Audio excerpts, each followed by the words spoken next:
Oh, we flipped, like, before we even started. Yeah. So Notre Dame is the affirmative. You guys are affirmative and they are organized. Okay. Yeah, so we're from Archbishop City. And they're from.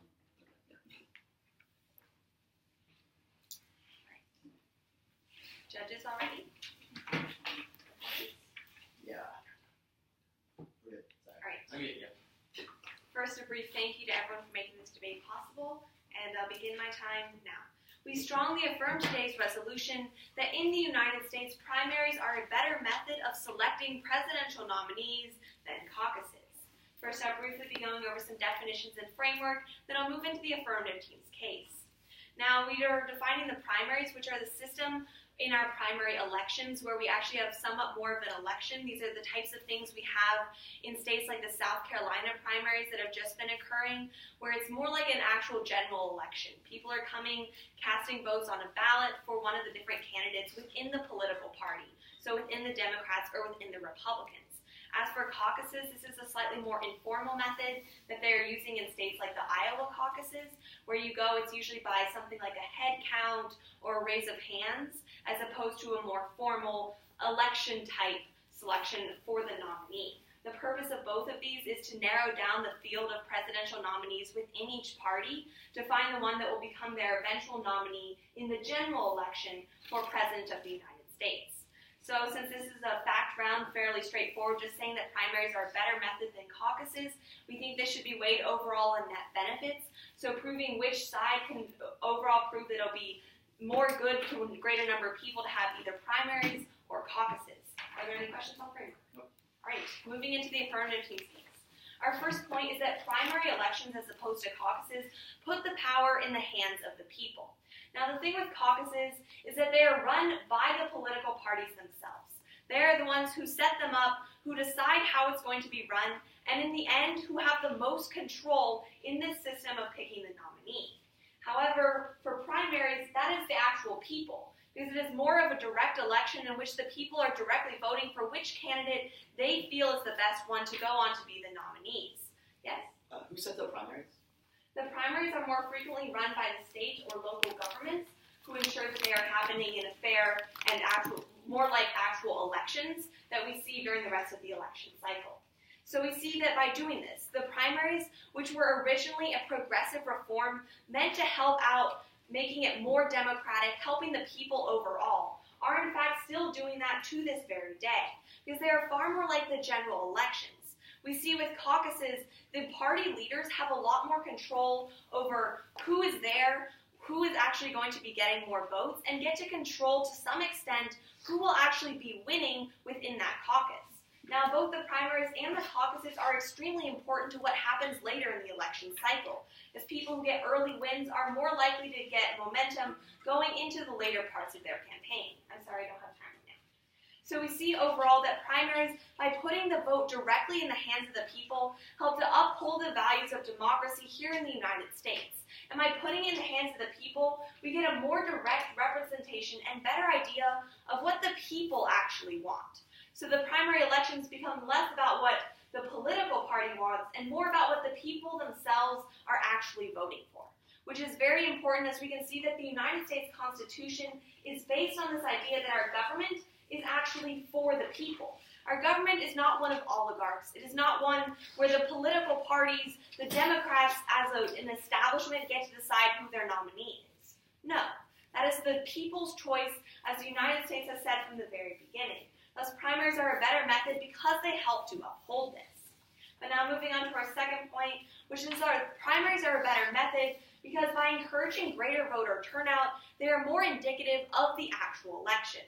Now, as I was talking about earlier, caucuses are more of a method where you have to be there. It'll be something like a raise of hands or a head count based on who is going to be winning within the caucus, which means you have to be there at that very specific time in that room, or your vote will not be counted. You can literally have stepped out to get a drink of water, the vote will happen while you were out of the room, and now your vote doesn't matter. But the thing is, since primaries are a lot more like the general election, we see that we actually get a far greater voter turnout. With the voter turnout for caucuses generally being somewhere between 10 and 20%, of the actual population. So not many people are actually going out to these caucuses. It's a lot of trouble. They have to take time out of their day to be there at that specific time, instead of just being able to vote as they would more like in a general election. We can see empirically that this has made it less indicative of the entire population as a whole. For example, the Iowa caucuses, which are nearly always first. We found that while candidates who win the Iowa caucuses have this idea that they're better going on because they won that first caucus, the simple fact is these voters are not indicative of the entire U.S. population. And thus we see that many of the candidates who win places like the Iowa caucuses or the Nevada caucuses then go on to actually lose the general election, because they are not the candidate who is supported by the vast majority of the people, but instead the candidate that is supported by a very small segment of just one state's population. Yes? If you say that the party picks the candidate in a caucus, then why did Donald Trump win by 45% when no one in the Republican Party wants him to be elected? For which one? You'll The find Nevada out that caucuses. in the Iowa caucuses, we see that it was in fact not Donald Trump, as the party had a lot more say there. And we'll see that going into the Nevada caucuses, as this type of thing has occurred, we find instead that the other candidates going against Donald Trump were in fact greatly weakened going into it by a lot of media coverage, which has greatly contributed to this fact. So we see that many of these results are in fact extremely inaccurate and not representative of the overall population. And thus, by preventing many of the people from participating in these votes, in the caucuses, for example, people who are working and can't get away from work, they simply don't get a say because they cannot show up at that one time. And that prevents the voices of these people from actually being heard and prevents the nominee from being someone who actually represents the entirety of the party. And our third point is that caucuses make it much harder for non-establishment candidates to get anywhere. The simple logic behind this is, once again, that the parties are the ones who get to decide who is going to have an advantage. At caucuses, we see things like it being decided by a simple coin flip, or having recounts where people happen to be out of the room. We see this happening at the Iowa caucuses, where there are many disputed votes between Democrats Bernie Sanders and Hillary Clinton, finding most of them, unsurprisingly, in favor of Hillary Clinton, the establishment candidate. So we see that we actually have a lot more party control instead of people actually controlling it, with the result that conventional candidates, as opposed to more outsider candidates, are the one who have the advantage, not the person who actually represents the people. And for all these reasons, I strongly affirm.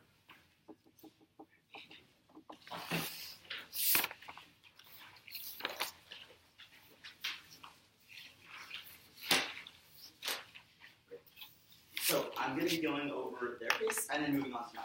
So just one quick second to get situated, and then I'll begin.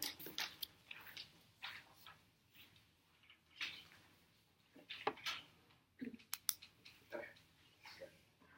So with that, I'm sorry, are you ready? Mm-hmm. Good? Everyone's good? Okay. So with that, let's begin. My partner Charlie and I strongly negate that in the United States, primaries are a better method of selecting nominees than... Okay, well, I think we wrote it wrong, that primaries. So what we have to realize here is that, well, let's look at what we're doing right now. We're engaging in discussion to determine who's right or who's wrong. And in effect, that's pretty much what a caucus is. Because as opposed to primaries, where people just go and blindly cast their ballots based on what they've been told before, in caucuses, there's actual legitimate discussion that takes place. So if you believe that speech and debate is a constructive event, I would urge you to vote on the negative, because that is essentially what we're doing. So first, let's start on the case. And the first contention that we talk about is that primaries put power in the hands of people. There are a couple problems here. So in a POI, I asked them, well, who sets up the primaries as opposed to the caucuses? Because they're telling you that caucuses are set up by the parties. And they said, well, state or local government officials. Well, the same problem occurs when they're talking about partisanship, because these state and local governors are still partisan. They still belong to a political party. So all the harms that they're talking about aren't unique to caucuses. In fact, they occur either in primaries or in caucuses. And we have to realize here that this is not unique to caucuses, and in fact it happens both times. But the second response is that, well, this simply isn't true. Because if we're looking to the fact that in Iowa, Cruz won, and Cruz is most definitely not an establishment candidate. At the time of Iowa, Rubio and Bush were. So when we're seeing that this simply isn't true, that even if they're skewing it, well, that simply isn't the case. because Ted Cruz won Iowa, which is a caucus, and Ted Cruz is in the establishment. So this entire contention is completely false. But the third response is that, well, caucuses actually allow for candidates to talk directly to their constituents. Because the Atlantic on February 24th explains this, that, well, the reason that Clinton right now is winning so much of the African-American vote is because she directly engages with them at caucuses. She goes and she talks to them and listens to their experiences, which is unique to caucuses. Because if we look to a ballot system or if we look to the primary system, that's not going to occur. So in reality, we're allowing for better representation of the people, which is exactly what democracy should be.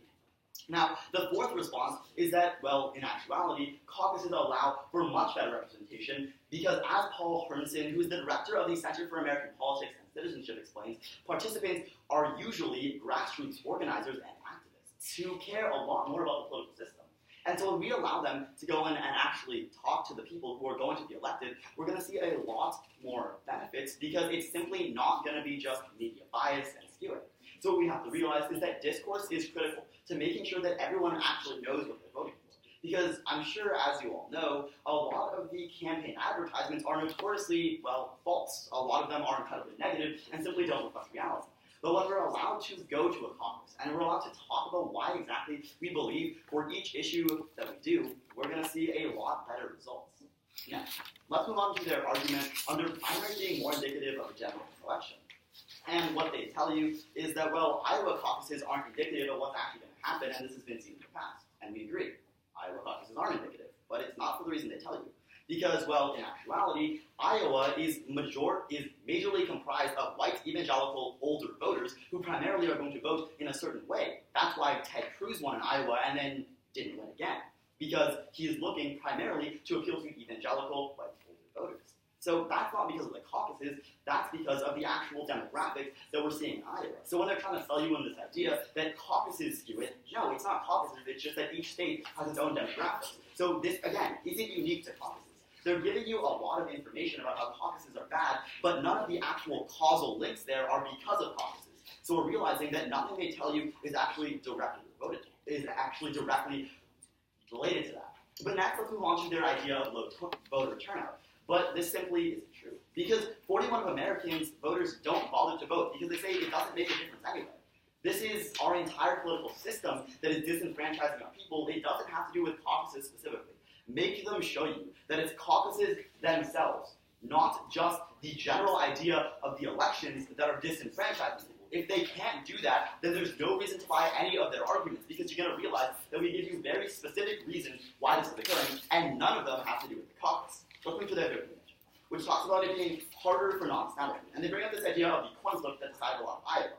But, well, okay, a coin flip doesn't have to do with the establishment. That's literally pure luck. If you flip a coin, there's a 50-50 chance of being heads or tails. We did that before the round started. That doesn't make any sense.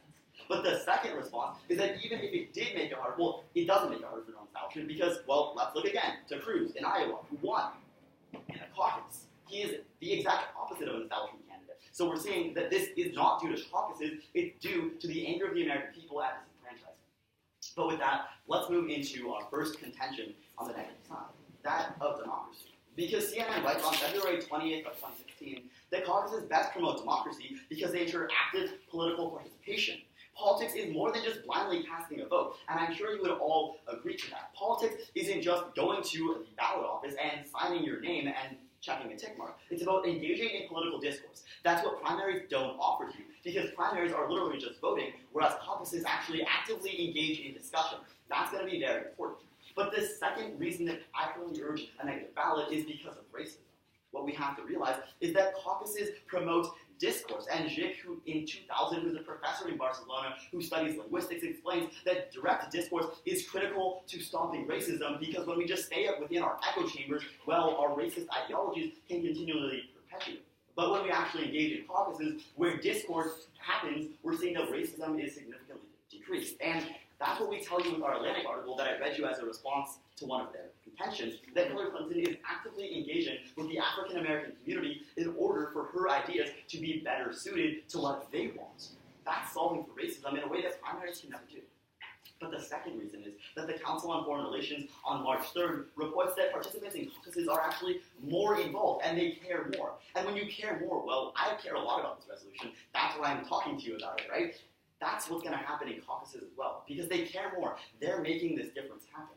So we're seeing that we're actually not resulting in any of the harms that they bring up. But furthermore, we're seeing two things that go to the negative. That one, we're promoting more discourse, which is central to American democracy. That's a net benefit. But the second reason is that while actually caucusing allows candidates to talk to their constituency, to see what they want, and that's directly reducing racism. So for all these reasons, I highly recommend that.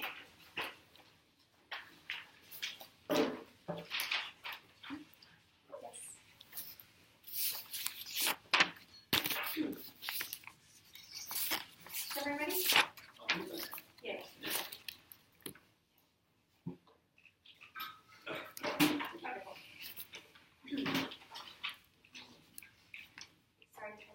As a member of the affirmative team, I strongly affirm today's resolution that in the United States, primaries are a better method of selecting presidential nominees than caucuses. As a brief roadmap, I'm just going to be addressing some things they said at the top of their speech, then move on to address the affirmative team's case, then move on to address the negation team's case. So the first negation speaker comes up here and tells you that the caucus is a discussion. That's their main point in today's round. That caucuses are a discussion and they allow people to participate more in politics. That's simply not true. The problem with these caucuses are people are now pressured to vote for the candidate that their party tells them to. They're now pressured into doing this. And in addition, these caucuses don't get the majority of the voters. My partner says in her speech that really caucuses only get about 10 to 20% of the population out. They don't get the majority of the voters. They're getting a very small minority of the voters here. Clearly, more people are not getting involved in caucuses. They're not increasing democracy at all. Let's move on to address the affirmative team's case. Our first contention is that primaries put power into the hands of the people. They have 4 different responses to this. First of all, that it's still partisan, even though it's being run by state and local governments. The thing with primaries is because they're being run by state and local governments, these people don't have a say in these elections. They don't control who talks to you. They can't blackmail you or pressure you into voting for a certain candidate. They can't sit down with you and have these discussions where you're essentially pressured to vote into the specific candidate that a party might want you to. The thing is, these governments, even though they may be partisan, they don't have any control over the vote. It's a blind vote. Now let's move on to their second response about how this is not skewed at all. They bring up the example about in Iowa about Ted Cruz. The reason that Ted Cruz won is because he's preferred over Trump. He is seen as more of an establishment candidate than Trump is. Let's move on to address their third response about how Hillary is winning the African American vote right now. The reason why she's getting that vote is because these voters know her. They liked her husband's policies. They liked Bill Clinton. They liked his policies. And so they want to see more of that from Hillary Clinton, and that's why she's winning their vote right now. Now let's move on to address the fourth response about how caucuses are have more participation, how it's made up of grassroots organizers and activists. Once again, people can't really make their own choices in this election. They're pressured and essentially blackmailed into choosing the different candidate that their party might want. I'm sorry, I really don't have time right now. So, in addition, they really don't have, even though they may have this more passion, we see that it's not really representative of the people at all. Now let's move on and address the second contention about how primaries actually encourage voter turnout. We talk about how the Iowa caucuses really aren't indicative of the population at all. They say that, yes, they agree, but for a completely different reason, that Iowa is white and evangelical. There's more older voters that are voting in this election, in this caucus. However, caucuses actually accentuate these differences because caucuses can be held at any time during the day, and you would have to leave your job in order to actually get to these caucuses. If you're not there at a specific time, as my partner tells you, if you step out of the room, or if you have your job, if you're working at your job at that time, you're not going to be able to vote. Your vote doesn't count at all. So clearly, the people who are able to reach these caucuses are people who are older, who have more wealth, So these people are the ones who are showing up to these caucuses. That's why caucuses actually accentuate these demographic differences. So clearly, caucuses really are not representative of voters. They're not encouraging voter turnout at all. This contention still stands in today's round. Let's move on to the third contention about how caucuses make it harder for non-establishment candidates to get anywhere. And we pointed out the example of the Iowa caucuses where Bernie Sanders and Hillary Clinton, essentially Bernie Sanders lost because there was a lot of recounting the ballots. Now, the point of this contention is that Hillary Clinton won because she is more establishment, and there was a lot of recounting the ballots because the party wanted their more establishment candidate to win. I'm sorry, I really don't have time. Now, once again, they bring up the example of Ted Cruz. Ted Cruz is considered more establishment than Donald Trump. He's really considered a preferable candidate over Donald Trump. That's why he's winning. Even though they say that he's not establishment, he's more conforming to their beliefs than Donald Trump is. So clearly, this contention also stands. The whole affirmative case still stands in today's round. Let's move on to the negation team's case. Their first contention is about increasing democracy. This is clearly false, as I've proven. Caucuses tend to pressure people into into voting for specific candidates. They might have several recounting of ballots so that their specific candidate that they want to win will win. They don't represent voter turnout at all, as my partner says in her speech, because clearly caucuses only have 10% of voter turnout, 10 to 20% of voter turnout. That's not the majority of the population at all. That doesn't represent voters at all. Clearly, caucuses don't increase democracy. Let's move on to their second contention about racism. They tell you that caucuses promote discourse, which is critical to stopping racism. Caucuses don't stop racism. They literally tell you that Ted Cruz is one, like caucuses. Ted Cruz is pretty racist. So clearly, it doesn't stop racism at all because racist candidates are still getting in. I don't see how this contention works for them at all. And let's go on to their third contention about how caucuses really have more involvement, how people actually care more when you're at a caucus. Once again, they're missing out on the majority of voters. Yes, it might be this little tiny bit of the population who's really passionate about this candidate, but it's not representing the majority of the people. It's not involving most of the people, because once again, it's only representing 10 to 20% of the population, and it's accentuating the demographic differences. If you're working at your job during the time of the caucus, then you can't go, which is the better option, the caucus or the primary? The primary where you can go after work, or the caucus where you have to be there at a specific time, where you have to skip out on your job. And simply, people who are working just can't make the caucuses. They're not represented at all. And the people who are represented are exactly the people who they say voted in the Iowa caucuses. The people who are whiter, who are older, and who are evangelicals. So clearly, because caucuses do not promote democracy at all, and because the affirmative team's case still stands in today's round, I strongly affirm today's resolution. Thank you.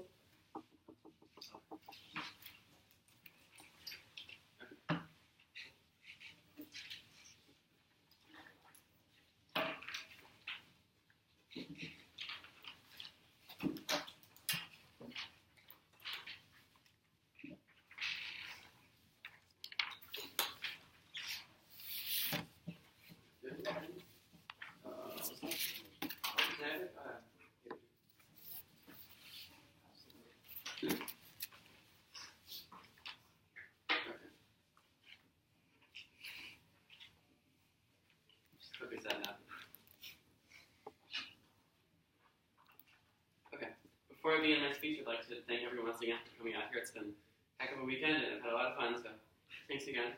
And I'm just going to be addressing the case, as they mentioned, it's Lambo 9 down the list. And with that, let's begin. As my partner mentioned at the beginning of his last speech, there is a major difference between a primary and a caucus. If speech and debate was a primary, then my partner and I would have walked in this room and you would have said, they're not very good looking. You should probably vote for the other team. And then you could have just cast your ballot on or marked alone. And there's nothing that would stop you from doing that, because their primary directly makes no discussion necessary whatsoever. Essentially, one can vote regardless of their bias, because everyone in the United States is an equal vote within a caucus without having to hear any discourse. But if you believe that a caucus and logical discussion like we're having right now in speech and debate does help further our opinions and make us more well-rounded people, then you should automatically be voting negative, because essentially, that's exactly what a caucus is. Caucuses were created to encourage discussion between people, and that's exactly the point of the negative team, which I will continue to address as the debate goes on. But first, let's jump into how they say that people are going to be pressured to vote how their party wants them to. We have a couple responses to this. One, if the party really decided who would actually win a caucus, then Ted Cruz wouldn't have won Iowa, and Donald Trump wouldn't have won Nevada with 45%. Both winners in the caucuses happening thus far in the presidential election have absolutely no respect to what the party wants in general. The party would have wanted Marco Rubio and Jeb Bush to win the previous Iowa caucus, and they would have wanted Jeb Bush or John Kasich or Chris Christie to win Nevada. but at the end of the day, they would not have wanted Donald Trump nor Ted Cruz. Both of these people are insurgents. They're against the Republican Party. This entire point makes sense in theory, but when you apply it to what's actually happened within the United States in this presidential election, you see that the parties actually don't control what people vote for. But next, they say that parties have lots of control, but they don't have any control over primaries. I mean, this doesn't make any logical sense when you think that a party, or essentially the state and local government that sets up a primary, still has utter control in setting up the area. What they can do is they can figure out ways to rig the ballots. They can still recount votes as the affirmative team wanted. There's still no major discretion between this. Next, they said that voters know Hillary Clinton better, which is why exactly they voted for Hillary. It has nothing to do with discourse and racism. But the fact of the matter is, voters still know Sanders very, very well. I mean, if you look anywhere in the internet, if you talk to anyone under the age of 21 who's ever used Twitter or Tumblr or any medium of social media whatsoever, you see Sanders all over the place because, frankly speaking, he's actually more well-known on social media than Hillary Clinton is in the status quo. Hillary Clinton appeals to the elderly populations and the older people, but a lot of people still know who Sanders is. In fact, it matters when they say that, this doesn't allow for better representation because you can be forced. When someone is allowed to actually engage in meaningful discussion and talk like we are right now, that means that they do a better representation because you're no longer just one person checking off a box and signing your name. You're also a voice. You're a voice among the voiceless trying to speak up and say why exactly you think your candidate should be voted for. You have an influence over everyone around you because you say, logically speaking, you shouldn't be voting for Donald Trump. You should be voting for Ted Cruz instead. And that's exactly why Iowa won. If you look to the caucuses compared to primaries, there's a 33% chance or a 33% increase in the amount of times that people vote for the candidate whom they think makes the most logical sense because of caucuses. This is exactly why Cruz won over Trump in Iowa. It wasn't because the party chose Cruz to win. It's because when people walked in there, they realized, oh my God, Trump doesn't make any logical sense. The only reason they were going to vote for Trump in the first place is because of extreme bias that happens in the media, like through the television, like through the internet. People's opinions can be skewed. But when you have a room full of people that are all having meaningful discussions saying, his policies don't make any actual sense, that's why Donald Trump underperformed his poll numbers by 7% and Cruz overperformed by 3 or 4. It's all because of discussion, and this is exactly what we're talking about. Next, they say that caucuses make differences because they're bigger. And that someone will have a harder time getting to a caucus because it's scheduled out of the day and you need to be able to get there on time. But caucus times are scheduled way ahead of time. It's only one day of the year. Someone should be able to make time in the day. This isn't actually going to be hurting someone and disenfranchising them simply because they need to say, okay, 3 o'clock p.m., we need to go out and get to a caucus. Sorry, I have a lot to get through. And additionally, they say that Iowa all voted, or Iowa isn't contingent about the actual United States because it's not going to be reflected. People lose Iowa all the time and don't go on to win the election. As my partner mentioned, the only reason that Iowa isn't contingent about who actually wins the general election is because Iowa as a caucus and state representatives is very old and very white. It's not because old and white people show up to the caucuses, it's because that's their demographics. That's who makes up Iowa in general. It's somewhere in the Rust Belt in the northern part of the United States. They have no actual diversity in either age or racial, and this means that it's going to be very skewed. Next, on to our next point. We said that 41% of Americans don't vote because disenfranchisement in the United States is global. They don't address this at all, which means that this is a voting issue at the end of the round. Because what the affirmative team concedes through this statistic is they agree that 41% of the vast majority of Americans don't vote, not because of I have a lot to get through. Not because caucuses are hard to get to, but because, simply put, they don't think their vote actually makes a difference. The entire issue about how caucuses are hurting voter turnout isn't unique to actual primaries versus caucuses, and because they drop this, you will be weighing this at the end of the round. Next, they said that, it's partisan when it comes to caucuses deciding things.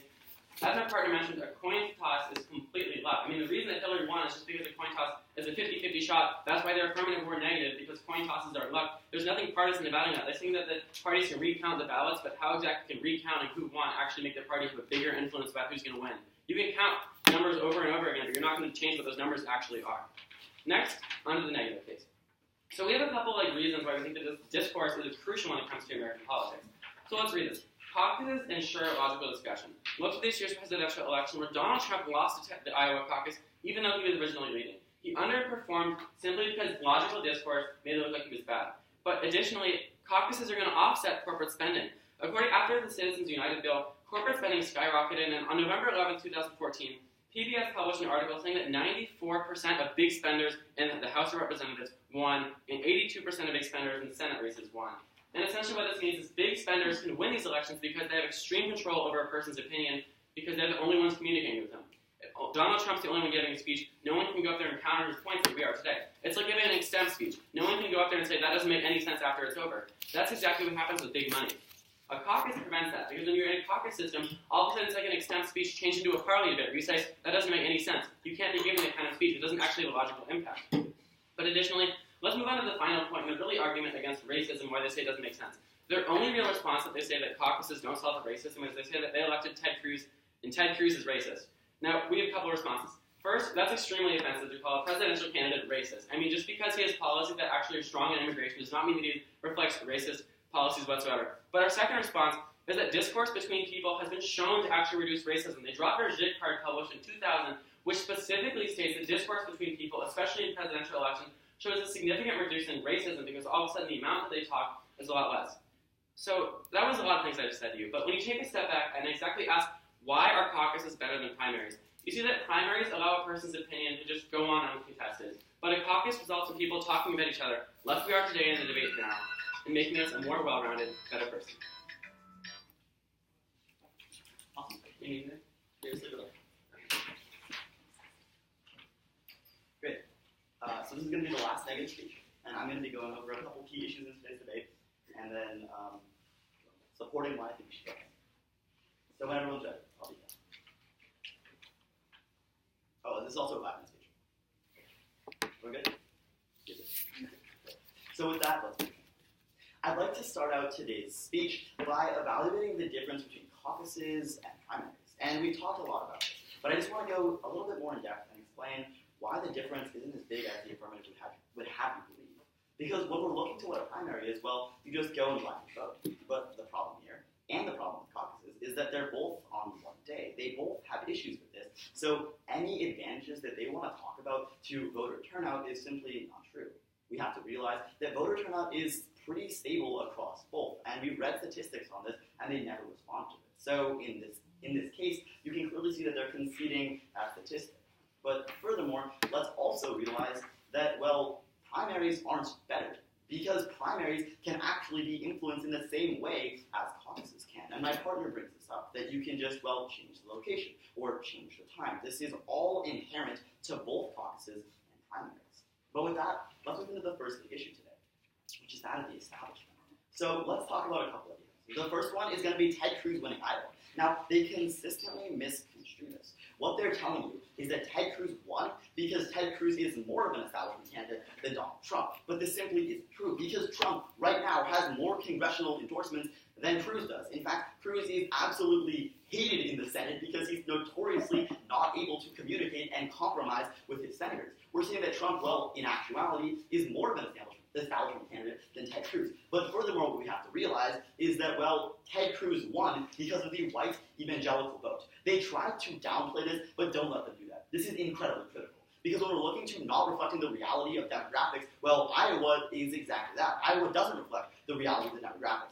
All their arguments here are non-unique to the caucus system. In fact, they're unique to Iowa, so don't consider that. But the second thing is they talk about recounts happening and how that skews elections. But recounts can happen both in caucuses and in primaries. Again, there's nothing unique about this argument.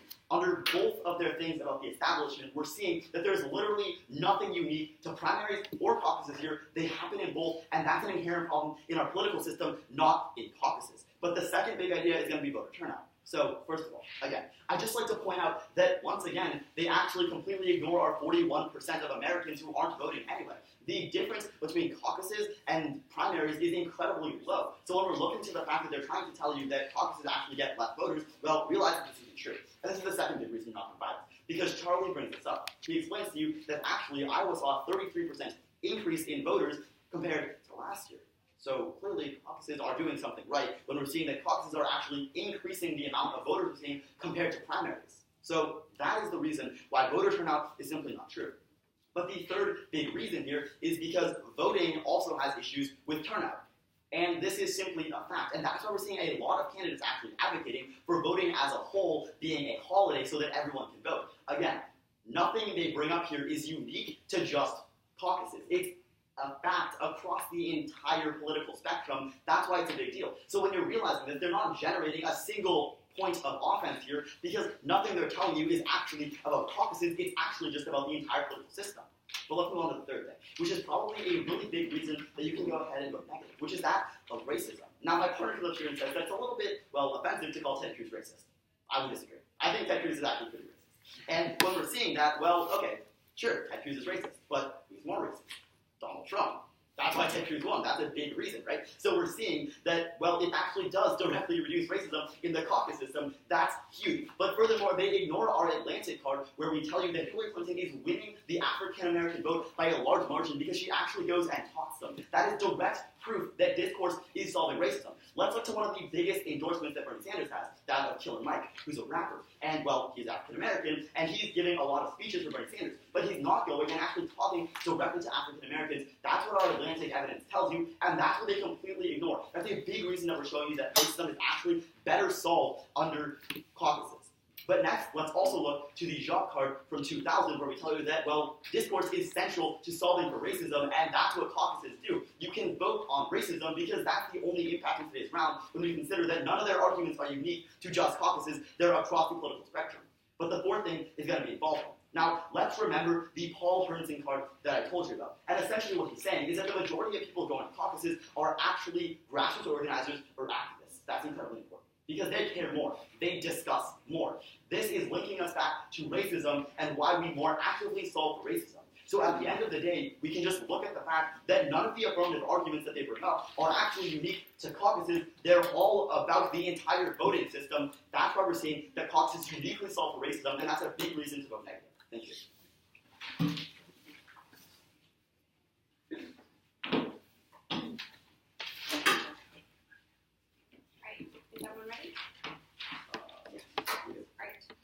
Starts now. I once again strongly affirm today's resolution.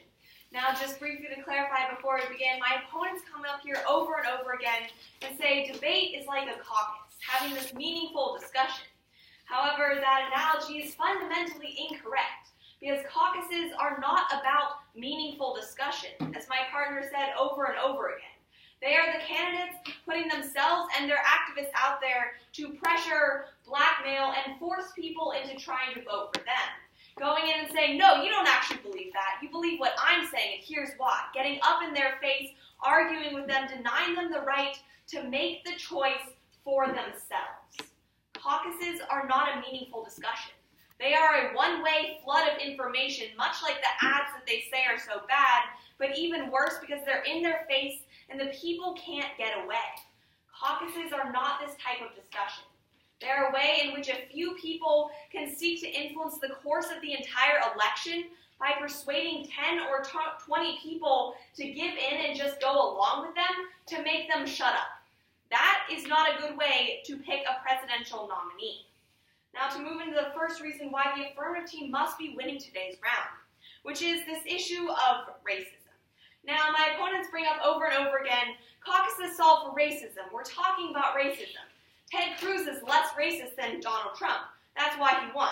Well, I'd like to point out my opponents also said Ted Cruz won because he's white and evangelical, and that is why he won. So I don't really see that it's because he's less racist that he won.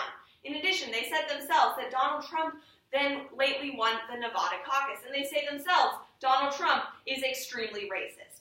Clearly, these caucuses are not reducing racism when the discussion, or rather the one-way barrage of talking, is in and of itself racist. Because there's no one counteracting it. There's no one saying, actually, that's a really racist policy, what are you doing?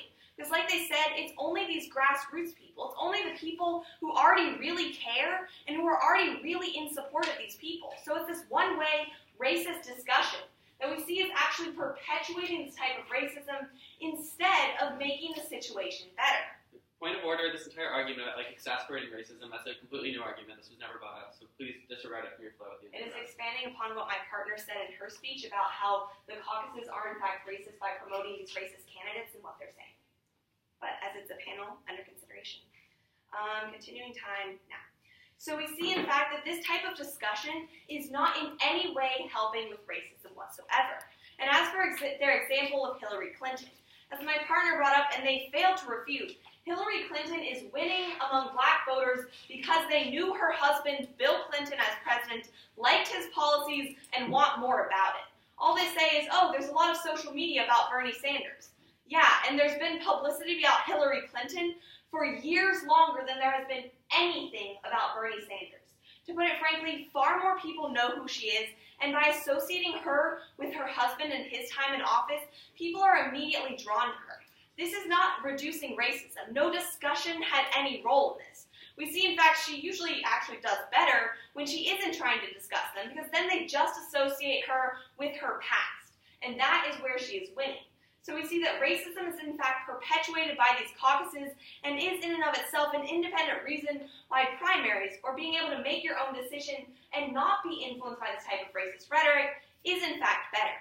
But now moving on to the second voter issue, which is this issue of turnout. Now my opponents bring up over and over again, oh, it's on both sides. We brought up this 41%. They didn't refute it. Yes, my partner literally said once again, 10 to 20% turnout for caucuses. They say 60% turnout for everyone else. Clearly, 10 to 20 is significantly less than 60. We see far fewer people voting in caucuses because it is far harder to get there. My opponents come up here and say, oh, it's no big deal to just skip a day of work. Well, my opponents have clearly never met minimum wage workers who will be fired if they miss an hour of work. These are people who cannot go to caucuses because it's one specific time when they have to be there, they have to be in the room, or they're not getting a say.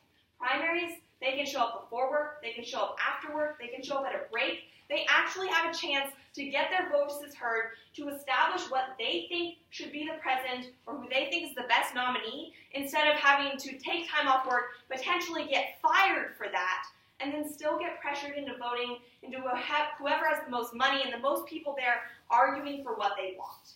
Turnout is higher with primaries, and that helps to ensure that everyone's voices are actually being heard. And the third issue, looking at who is actually getting to choose. Now, state governments, sure, they run the primaries, but they're not just going around changing the vote. They can't just do that because that would be huge amounts of voter fraud. But with caucuses, it is far easier for the establishment or for whoever has money to be winning the most, instead of outsider candidates who are coming from the actual people and with support from the people. And for all these reasons, I strongly affirm today's resolution.